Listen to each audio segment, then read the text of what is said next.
SCP-1076, Object Class Euclid. Instances of SCP-1076 appear to be children between the ages of 3 and 5, with an unwashed appearance and long matted hair, barefoot and dressed in ragged clothing. Cursory physical examination reveals signs of moderate to severe malnutrition and bruising and scarring consistent with physical abuse. Specimens of both sexes have been encountered and normally appear to be of the majority ethnicity of their place of discovery. Specimens seem to comprehend simple statements, but have not displayed any signs of verbal ability. Vocalizations are limited to simple grunts, sighs, and when disturbed, loud shrinking and sobbing.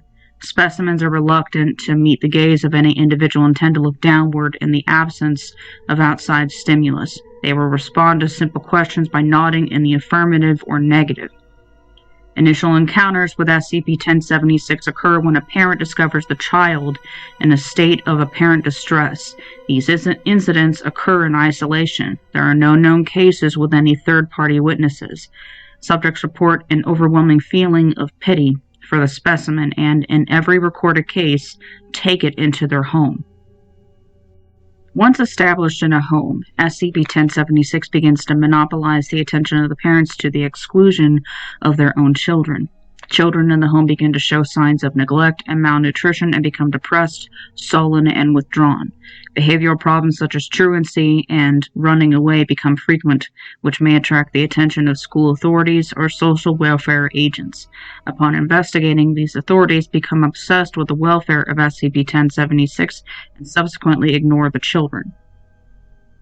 An infestation typically ends with the deaths of the parents and other caretakers as they neglect their own well-being in order to attend to SCP-1076, eventually succumbing to starvation or disease. In the few cases where the Foundation was able to contain infestation before this occurrence, subjects separated from the specimen became violent or nearly catatonic and repeatedly demanded to be reunited with their baby. If two specimens of SCP-1076 meet, they will attack each other with great force using teeth and fingernails until one or both are dead. Any personnel witnessing such an attack should be treated for possible psychological trauma. Request 1076-1. Dr. has requested access to an SCP-1076 specimen for vivisection. Request denied at this time pending completion of less invasive physiological analysis. Footnotes. 1. Previous procedure called for providing food to specimens, but it has since been determined that SCP-1076 can consume any amount of food without showing signs of satiation and can survive indefinitely without any food intake whatsoever. 2. For the purposes of this document, a parent refers to a person with one or more living children below the age of 21. Special Containment Procedures.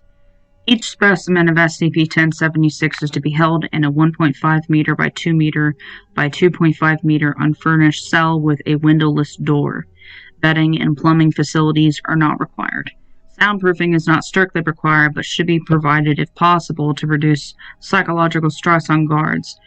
One armed guard is to be assigned to each cell chosen from personnel with no children under the age of 21. Access to specimens of SCP-1076 for experimentation requires Level 3 clearance and written approval following a thorough psychiatric profile. In no circumstance will access be granted to researchers with children under the age of 21. Due to their territorial behavior, specimens must be kept separate from each other at all times. To guarantee this, it is recommended that no two specimens be held in the same building.